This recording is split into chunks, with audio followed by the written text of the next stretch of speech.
अस्सलाम वालेकुम। तो लास्ट टाइम हम कर रहे थे रिकेट्स विटामिन D3 की डेफिशिएंसी की वजह से रिकेट्स हो जाता है। तो उसमें क्या होगा कि मसल वीकनेस होगी, बॉडी पेन होगी और वो सिम्टम्स मैं आपको ऑलरेडी रिकेट्स में बता चुका हूँ। तो अब अगर पेशेंट को विटामिन D सप्लीमेंट्स दे दिए हैं और फिर भी पेशेंट के जो है रिकेट्स के जो है सिम्टम्स कवर नहीं हो रहे हैं, तो आपने ये सोचना है कि कंफर्म है कि रिकेट्स है, विटामिन D3 की डेफिशिएंसी है, कंफर्म है, लेकिन फिर भी सप्लीमेंट्स देने के बावजूद, सनलाइट एक्सपोजर के बावजूद जो है रिकेट्स ट्रीट नहीं हो रहा, तो आपने एक ही चीज़ सोचनी है कि ये रेजिस्टेंट केस है। रेजिस्टेंस केस क्या होगा, इसके अंदर क्या होगा, या तो अल्फा-1 हाइड्रोक्सीलेज जो है अल्फा-1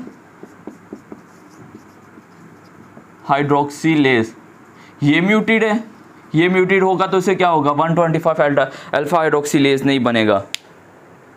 दूसरी कॉज क्या होगी, पहली कॉज तो ये होगी, दूसरी कॉज क्या होगी, दूसरी जो विटामिन D3 के सिम्टम जो है विटामिन D3 है रिसेप्टर्स हैं, जहाँ पे विटामिन D3 ने लगना है जाके स्टिमुलेट करना है जिनको, जिससे फिर कैल्शियम और फॉस्फेट एब्जॉर्ब होने हैं, वो रिसेप्टर्स जो हैं वो ही म्यूटेड हैं।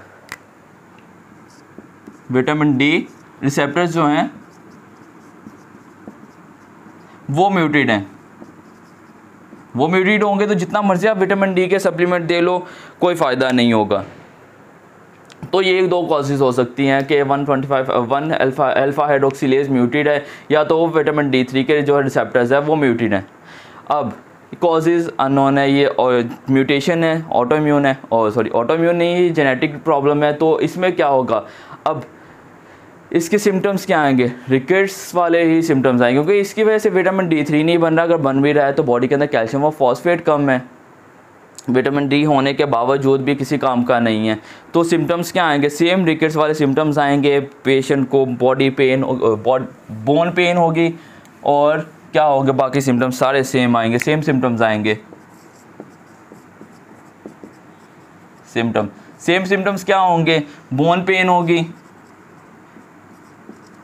बच्चा हर टाइम क्राई करके बताएगा, हर टाइम क्राई कर रहा है, चुप ही नहीं कर रहा कि मुझे बॉडी में पेन। ऑफ कोर्स वो मुंह से तो नहीं बताएगा, तो क्राई करके ही बताएगा। बोन पेन होगी, मसल पेन होगी, मसल वीकनेस होगी, मसल के अंदर कॉन्ट्रैक्शन हो जाएगी, उसको टेटनिक कॉन्ट्रैक्शन कहेंगे, टेटनिक कॉन्ट्रैक्शन।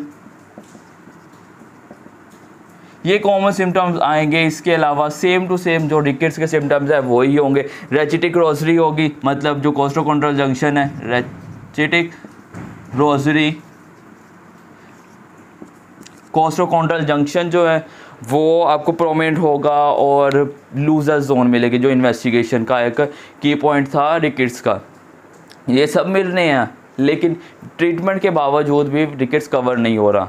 तो फिर आपने क्या करना है, इन्वेस्टिगेट करना है आपने इन दोनों को। तो इन्वेस्टिगेशन में क्या होगा, इन्वेस्टिगेशन के अंदर आप चेक करेंगे तो क्या होगा, टाइप 1 जो अल्फा-1 हाइड्रोक्सीलेज है उसके अंदर विटामिन D बन नहीं रहा, तो विटामिन D कम होगा। इन्वेस्टिगेशन सिम्टम्स ये हो गए इन्वेस्टिगेशन। सेम केस है रिकेट्स का, लेकिन सिंपल थोड़ा सा डिफरेंस है इन्वेस्टिगेशन का। इन्वेस्टिगेशन में क्या होगा, अल्फा-1 हाइड्रोक्सीलेज जो होगा उसके अंदर, उसको टाइप 1 कह लेते हैं, तो टाइप 1 जो होगी, टाइप 1 उसके अंदर विटामिन D जो होगा वो कम होगा, विटामिन D कम होगा, कैल्शियम कम होगा, फॉस्फेट कम होगा, ALP और PTH हाई होगा। वो आपको ऑलरेडी रिकेट्स में बता दिया है टाइप 1 के अंदर। लेकिन टाइप 2 जो है वो टाइप 2 थोड़ी सी डिफरेंट है। टाइप 2 जिसके अंदर जो विटामिन D रिसेप्टर म्यूटेड है, कैल्शियम तो नहीं एब्जॉर्ब होगी, फॉस्फेट एब्जॉर्ब होगी, लेकिन बॉडी के अंदर विटामिन D तो बन रहा है ना, ऑलरेडी बन रहा है, सप्लीमेंट्स भी दे रहे हैं। तो इसके अंदर विटामिन D का लेवल अगर सप्लीमेंट नहीं दे रहे हैं तो नॉर्मल होगा, तब भी नॉर्मल होगा।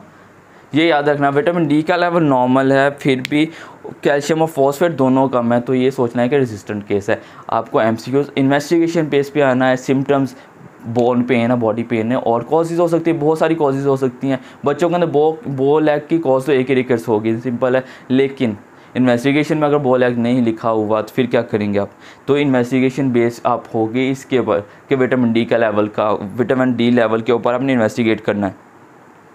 अब ट्रीटमेंट रह जाता है। ट्रीटमेंट सिंपल है, बस आपकी इन्वेस्टिगेशन, आपको इन्वेस्टिगेट करके पूछा जाएगा कि रेजिस्टेंट केस है रिकेट्स का, तो ट्रीटमेंट क्या होगा, जो विटामिन D3 कम है जिसके अंदर, उसके अंदर तो आप विटामिन डी का जो है वो दे दोगे, सप्लीमेंट्स दे दोगे। इसका ट्रीटमेंट क्या होगा, इसके अंदर सप्लीमेंट्स दे देंगे विटामिन डी के,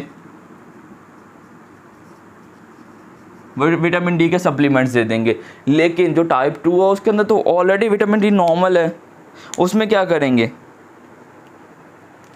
कुछ भी नहीं, उसके अंदर कोई फ़ायदा नहीं होगा विटामिन डी देने का। लेकिन फिर भी आप इसको हाई डोज जो है, मतलब ज़्यादा मिकदार के अंदर जो है विटामिन डी देंगे, देने का फ़ायदा कुछ नहीं होगा, लेकिन इसके चांसेस होते हैं कुछ रिसेप्टर्स जो है वो म्यूटेट ना हो, तो वहाँ से जो विटामिन डी होगा वो वहाँ से कैल्शियम और फॉस्फेट को अब्जॉर्व कर लेगा। हाई डोज देंगे विटामिन डी का बस, और कुछ भी नहीं है सप्लीमेंट्स। आपको सिर्फ इन्वेस्टिगेशन याद रखनी है कि अगर रिकेट्स डायग्नोस हुआ है, लूजर जोन है, लेकिन विटामिन डी का लेवल जो है नॉर्मल है, लो तो ऑलरेडी रिकेट्स में है ही है, अल्फा-1 हाइड्रोक्सिलेज इन्वेस्टिगेट करने की भी ज़रूरत नहीं पड़ेगी, आपको विटामिन डी का लेवल कम मिल जाएगा तो ये रिकेट्स एक डायग्नोस हो गया। लेकिन नॉर्मल है लेवल विटामिन डी का, तो आपने यही सोचना है कि ये रेजिस्टेंट केस है रिकेट्स का। तो ये आपका था रेजिस्टेंट विटामिन डी की वजह से रिकेट्स हो जाना। अगर आपको कोई भी क्वेश्चन हो रिकेट्स से रिलेटेड, रिकेट्स रेजिस्टेंट केस में कोई भी कन्फ्यूजन हो तो प्लीज़ कमेंट करिएगा। तब तक के लिए अल्लाह हाफिज़।